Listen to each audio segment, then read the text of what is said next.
Market जैसी mini कचौरी बनाएंगे जो कि बाहर से एकदम ही क्यूट लगती है और काफी खस्ता बनती है और अंदर से इसका जो फिलिंग है वो बहुत ही ज्यादा टेस्टी बनता है। इस मिनी कचौरी को बनाने के लिए हम फटाफट से इसका डो रेडी कर लेते हैं। तो इस डो को बनाने के लिए मैंने लिया है 1.5 कप मैदा यानी कि ऑल पर्पस फ्लावर। मैदे की जगह पर आप चाहो तो गेहूं के आटे का भी इस्तेमाल कर सकते हो या फिर आप चाहो तो थोड़ा सा मैदा और थोड़े से गेहूं का आटे का इस्तेमाल करोगे तो भी चलेगा। लेकिन अगर आप चाहते हो कि आपकी जो कचौरी वो बिल्कुल मार्केट जैसी बने तो आपको भी यहाँ पर मैदा का ही इस्तेमाल करना पड़ेगा। अब हम इसमें ऐड करेंगे स्वाद अनुसार नमक। तो मैं इसमें 1 बड़ी चम्मच नमक का इसमें इस्तेमाल कर रहा हूँ।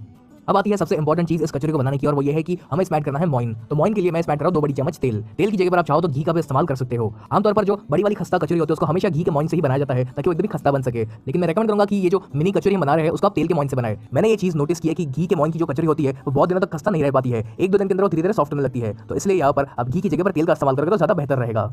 तो पहले इस डो के अंदर मैंने 2 बड़ी चम्मच तेल का इस्तेमाल किया था, लेकिन जैसे आपने देखा कि जब मैं इसको जोड़ रहा हूं तो ये ठीक से जुड़ नहीं पा रहा है, यानी कि हमें इसमें और मोइन डालने की जरूरत पड़ेगी। तो अब मैं इसमें तकरीबन 3 बड़ी चम्मच तेल और ऐड कर रहा हूं। तो टोटल मुझे यहाँ पर 5 बड़ी चम्मच तेल का इस्तेमाल करना पड़ा था। अब बस हमें इन सारी चीजों को अच्छे मिक्स करना है और अब जैसे आप देख पा रहे हो कि जब मैं इसको इस तरह से जोड़ रहा हूं तो ये अच्छे से जुड़ पा रहा है, यानी कि जो मोइन की मात्रा है ये भी एकदम परफेक्ट है।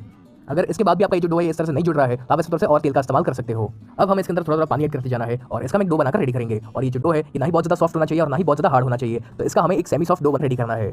जब ये डो इस तरह से एक बार जुड़ जाए तब आप इसको 2-3 मिनट के लिए अच्छे से मसलिए ताकि थोड़ा सा और स्मूथ हो जाए।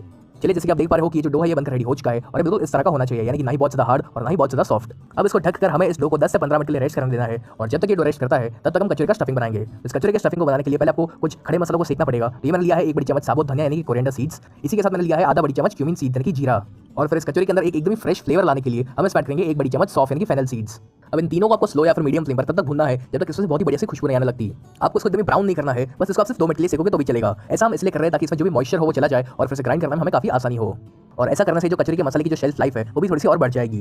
बीच बीच में आप इसको चलाते भी रहेगा ताकि कहीं पर जल ना जाए, वरना अगर थोड़ा सा भी जल जाएगा तो फिर जो कचौरी का फ्लेवर है उस पर काफी चेंज आ जाएगा।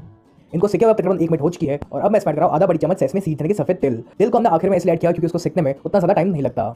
जैसे कि आप देख पा रहे हो कि जो मसाला है ये अच्छे से सीख चुके हैं, काफी बढ़िया सी खुशबू आना शुरू हो चुकी है इसमें से। तो यहाँ पर आप गैस की फ्लेम को ऑफ कर दीजिए और इसको आपको थोड़ा सा ठंडा होने देना है। और जब एक बार ये ठंडा हो जाए उसके बाद हम इसको किसी भी मिक्सर जार में ट्रांसफर करेंगे। इसी के साथ हम इसको कुछ और मसाला ऐड करेंगे। तो मैं इसमें ऐड कर रहा हूं 1/4 छोटी चम्मच जितनी हल्दी यानी कि टर्मरिक। फिर इसमें तीखापन लाने के लिए हम इसमें ऐड करेंगे 1 छोटी चम्मच लाल मिर्च पाउडर। आपको इस कचौरी को कितना तीखा बनाना है उस अनुसार आप लाल मिर्च पाउडर की मात्रा कम या ज्यादा कर सकते हो। फिर इसमें जाएगा आधा छोटी चम्मच गरम मसाला। फिर हम इसमें ऐड करेंगे 1/4 छोटी चम्मच ब्लैक पेपर पाउडर यानी कि काले मिर्च पाउडर, 1 छोटी चम्मच आमचूर पाउडर यानी कि ड्राई मैंगो पाउडर। आप आमचूर पाउडर की जगह पर नींबू के रस का भी इस्तेमाल कर सकते हो, लेकिन वो नींबू के रस का इस्तेमाल आपको अभी नहीं करना है, उसका बाद में इस्तेमाल करिएगा। या फिर आमचूर पाउडर की जगह पर आप साइट्रिक एसिड यानी नींबू के फूल का भी यहाँ पर इस्तेमाल करोगे तो भी चलेगा। अब इसमें जाएगा 1/4 छोटी चम्मच हींग यानी कि एसोफोटिडा, 1/4 छोटी चम्मच ड्राई जिंजर पाउडर यानी कि सौंठ। और अब बस इन सभी चीजों को हमें ग्राइंड करके इसका पाउडर बनाकर रेडी करना है। इसमें मैं एक और चीज डालना भूल गया था और वो है चीनी। तो मैंने इसमें 1 बड़ी चम्मच चीनी का इस्तेमाल किया है। इसको वापस हम एक बार ग्राइंड करके ताकि सारी चीजें अच्छे से मिक्स हो जाए।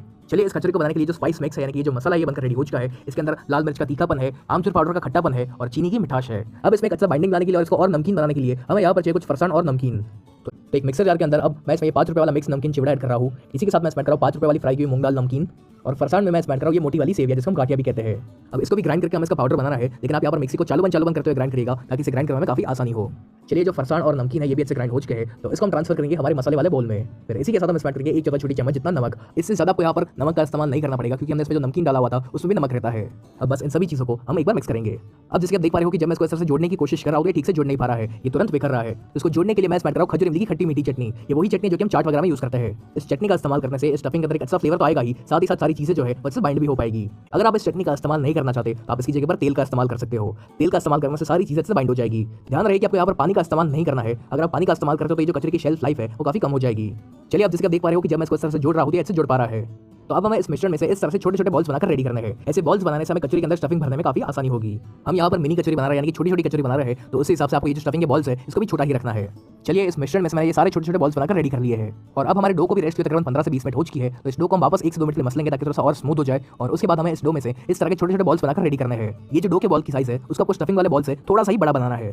तो आइए हम इससे कचौरी बनाते हैं। तो इसके लिए आपको क्या करना है कि ये जो डो है इसको आप इस तरह से बाहर की तरफ थोड़ा सा खींचते जाइए और इसमें से आपको एक कटोरी बनाकर रेडी करनी है।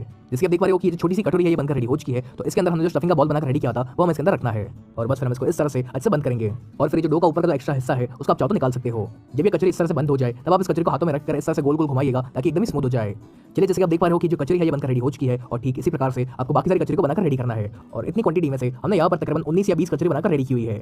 अब आती है सबसे जरूरी चीज की इस कचौरी को कैसे फ्राई करना है। अगर आप इसको ठीक तरीके से फ्राई नहीं करोगे तो या तो आपकी कचौरी एकदम ऑयली बनेगी या फिर उतनी खस्ता नहीं बन पाएगी। तो आइए देखते हैं कि इसको कैसे फ्राई करना है। सबसे इंपॉर्टेंट चीज यहाँ पर यह है कि जो तेल का तापमान है वो बहुत ज्यादा गर्म नहीं होना चाहिए। अगर तेल का तापमान बहुत ही ज्यादा गर्म होगा जैसे आप इसमें कचौरी काट करोगे तो कचौरी की बाहर की तरफ काफी सारे बबल्स फॉर्म हो जाएंगे जिससे कि जो कचौरी का लुक है वो उतना अच्छा नहीं आएगा। और अगर तेल का तापमान एकदम ही कम होगा तो फिर ये जो कचौरी है काफी ऑयली बनेगी।